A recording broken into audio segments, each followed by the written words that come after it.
जितने भी प्रकार के धर्म इस पृथ्वी पर हैं, उसमें से हमारे यहाँ हिंदुस्तान में, हम भारतीय में कहा जाए तो ही बहुत सारे हैं। सिख धर्म है, हिंदू धर्म है, बुद्ध धर्म है, लेकिन पंथ अलग अलग हैं। तो हम उनके विचार जानेंगे और इन सभी विचारों का जो जोड़ होगा वही आज की उपलब्धि होगी इस धर्म सम्मेलन की। मैं आमंत्रित करने जा रहा हूं माननीय दीदी श्रुति सनातन श्री जी।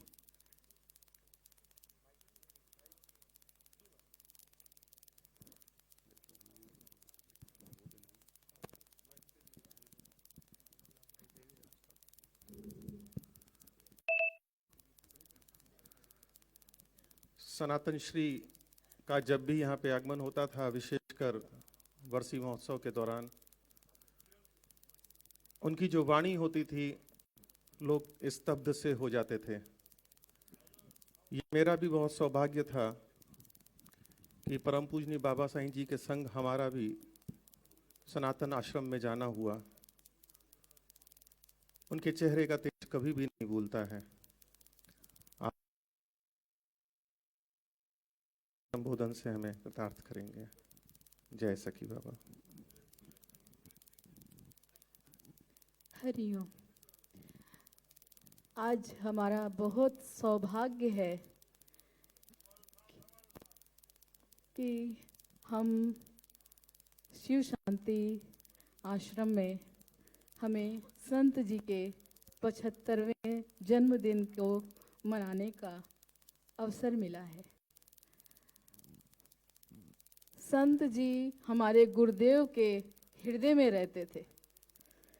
स्वामी जी के मुख से सदा उनके लिए अमृत तुल वचन ही हमने सुने हैं।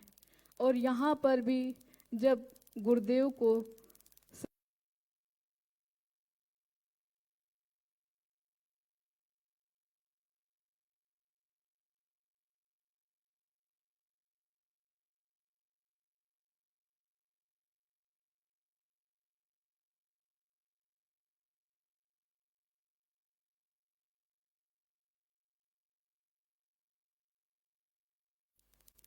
अभी जैसे ही संत जी को हमने नमन किया, ऐसा लगा जैसे गुरुदेव हमारे साथ थे। वही पवित्र क्षणों को हमने पाया जैसा हम उनके साथ आ करके उनके सानिध्य में पाते थे। संत जी को जैसे ही नमन किया, मैंने उन्हीं सुखों को पाया। मैं हृदय से नमन करती हूँ, अभिनंदन करती हूँ।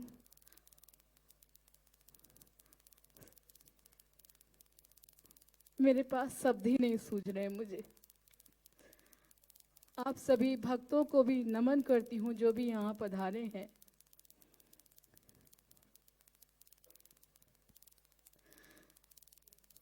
संत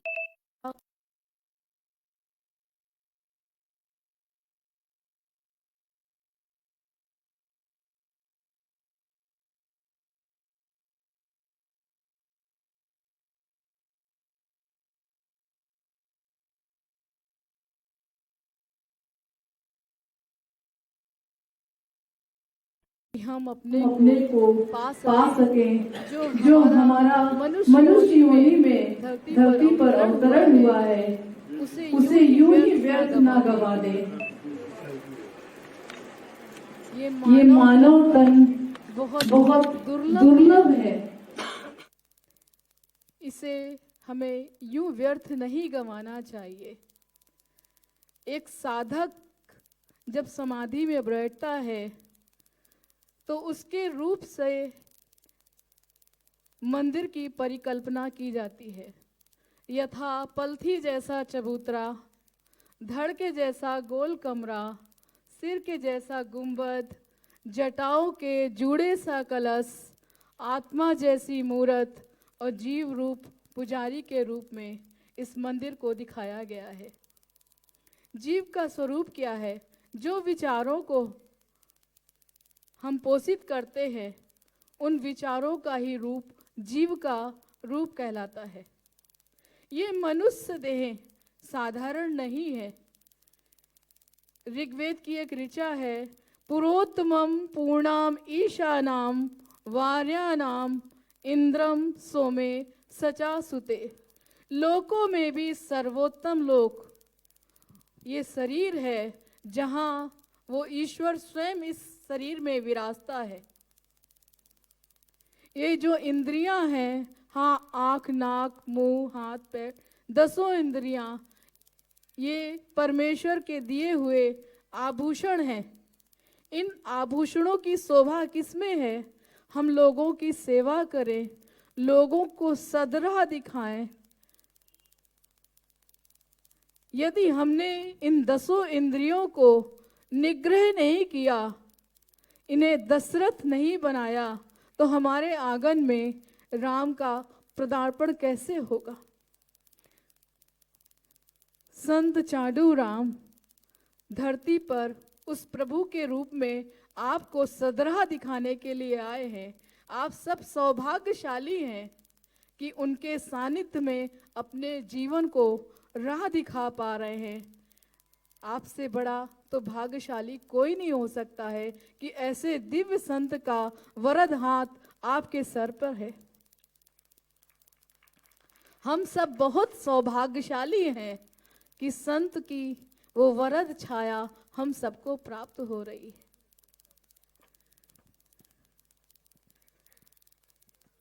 जीवन के दर्शन को दिखाने के लिए 5 महावाक्यों से हमें राह दिखाई गई है। तत्त्वमसि, तेजोऽसि, एको ब्रह्म द्वितीयो नास्ति, अहम ब्रह्मास्मि सोहम अस्मि। तत्त्वमसि अर्थात इसका अर्थ है वो तुम हो। वो तुम कैसे? साधक का जब शरीर, मैंने बताया अभी आपको, यथा पलथी जैसा चबूतरा, धड़ के जैसा गोल कमरा, सिर के जैसा गुंबद, जटाओं के जुड़े सा कलश, आत्मा जैसी मूरत, बना मंदिर, वो तुम हो। ये शरीर वो तुम हो। तेजोअसि, तुम तेज रूप में हो। कैसे? जब साधक आंख बंद करके उसको दर्शन करने के लिए देखता है तो क्या देखता है? अरे तुम तेज रूप में हो। असंख्य सूर्यों का स्वामी वो हमारे अंदर विराजा है। उसके तेज से प्रकाशित है ये शरीर, ये इंद्रियां, ये शरीर सुगंधित है। ये आंखें चहु ओर उस रूप के दर्शन कर पा रही हैं। अगर उसका तेज इस शरीर से निकल जाए तो इस शरीर को कोई भी नहीं पूछता, चाहे कोई कितना भी प्यार करता हो।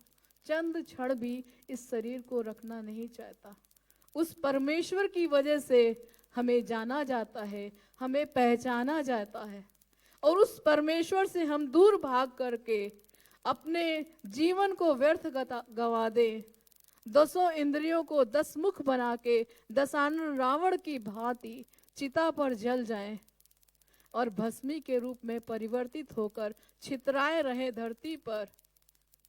तब याद आता है, तू ही तू है, तू ही तू है, तू ही तू है, एको ब्रह्म द्वितीयो नास्ति।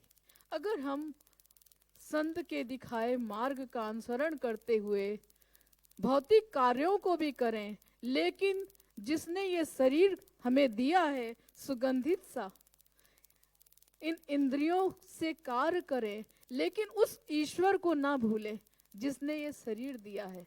हमें माली की भांति निमित्त सेवा करने के लिए सदा संत इसीलिए अवतरित होते हैं कि हमें वो मोक्ष की राह दिखाते हैं। अरे मनुष्य जीवन यूं व्यर्थ मत गवाओ, इन्हें साधो, इन्हें साधना है। उस भौतिक कार्यों को करते हुए भगवान श्री कृष्ण ने हमें सदा कर्म के लिए कहा है। कर्म का त्याग ईश्वर को पसंद नहीं है। कर्म करना है, लेकिन सदा उस ईश्वर को ध्यान रखना है, उस ईश्वर के साथ आत्मस्थ रहना है। जब साधक उस साधना की चरम सीमा को चढ़ जाता है, तब अहम ब्रह्मास्मि के मार्ग पर चलता है। एक गहन समाधियों में, गहरी समाधियों में वो इस शरीर को सामग्रीवत आत्मा रूपी हवन कुंड में इस शरीर को समर्पित करता जाता है। जैसे हम बाहरी हवन में समिधा को करते हैं, ऐसे साधक इस शरीर समिधा को उस आत्मा रूपी हवन कुंड में अपने को विसर्जित करता है और द्विज कहलाता है, क्योंकि वो अपने शरीर को अर्पित करने के बाद एक नया रूप में प्रकट होता है।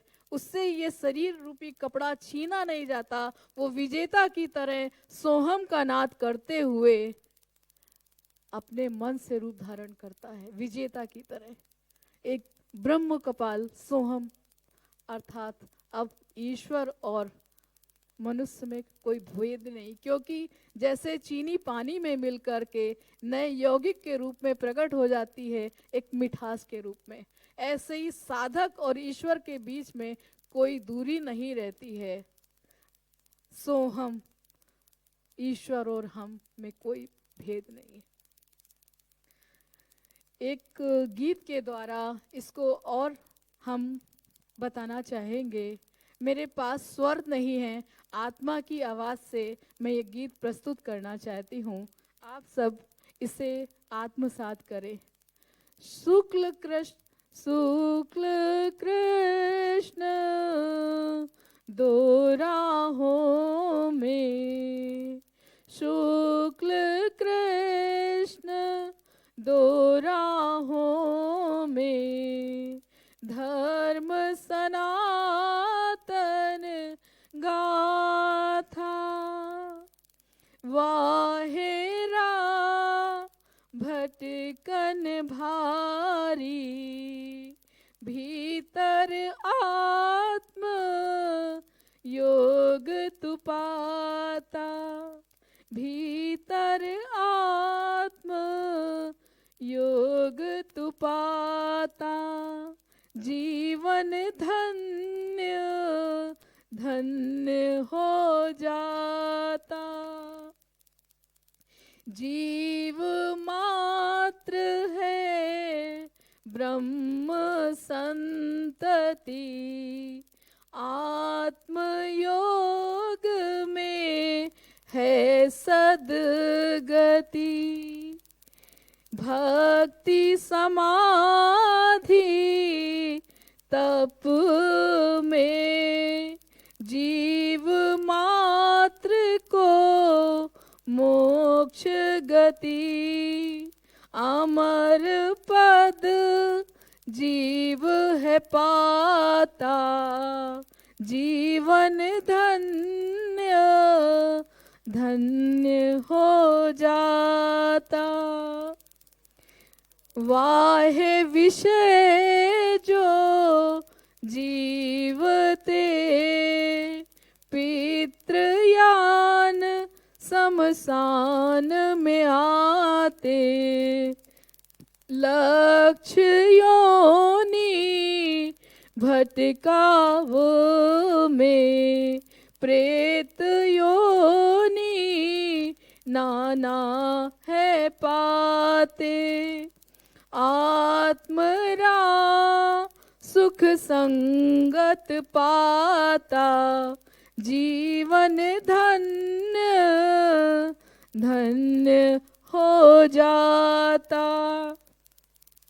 आत्मा अर्पित जीवन सत है, आत्मा अर्पित जीवन सत है, श्रुति वेद संतन का मत है, वाहे जगत हरि निमित्त जानो, आत्म भाव जीना ही सच है, नित आत्म सुख मंगल पाता, जीवन धन्य धन्य हो जाता, जीवन धन्य धन्य हो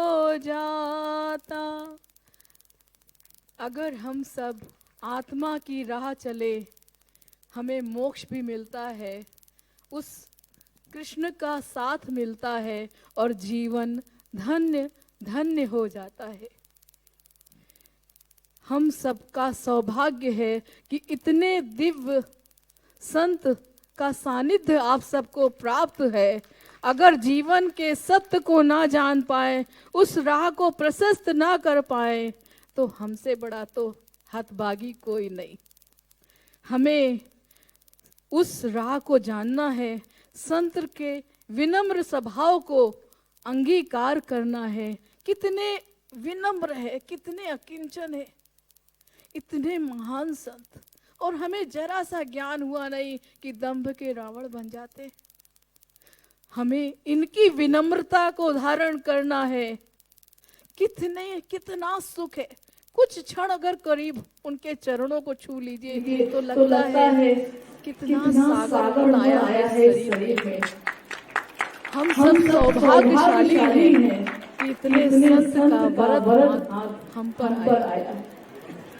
एक छोटा सा आत्मगीत और प्रस्तुत करती हूँ। सब समय ज्यादा तो नहीं ले रही हूँ, एक गीत ले सकते। ये हमारा शरीर जो तन है उसके ऊपर है ये गीत, आप सब उसे आत्मसात करें। तन मंदिर मन मथुरा काशी, आत्म सनातन अमर अविनाशी। तन मंदिर मन मथुरा काशी, आत्म सनातन अमर अविनाशी। जीव मात्र में उसकी छाया, सचराचर में वो है समाया। धर्म सनातन घट घटवासी, आत्म सनातन अमर अविनाशी।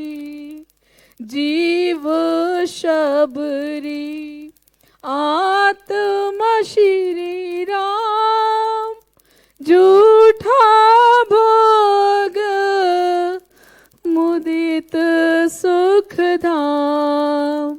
गोपी जीव गोविंद की दासी, आत्म सनातन अमर अविनाशी। तन मंदिर मन मथुरा काशी, आत्म सनातन अमर अविनाशी। सारे लोक है देह समाते, चारों वेद पुराण है गाते। आत्म मिलन धर्म है साची, आत्म सनातन अजर अविनाशी। सचराचर सेवा है पूजा, रूप सनातन और न दूजा। श्रुति सनातन योग की प्यासी, आत्म सनातन अमर अविनाशी। आत्म सनातन अमर अविनाशी। सनातन शब्द का अर्थ आप सब लोग जानते ही हैं, अजर अमर अविनाशी। सनातन कोई एक नाम नहीं है। जो भी अपने जीवन को सार्थक करके उस राह को चला जाता है वो सनातन है। संत जी को प्रणाम करती हूँ। इसी के साथ मैं अपनी वाणी को विश्राम देती हूँ। आप सबको भी मैं हृदय से नमन करती हूँ। अपने गुरुदेव को साष्टांग नमन करती हूँ। ओम सनातनाय नमो नमः।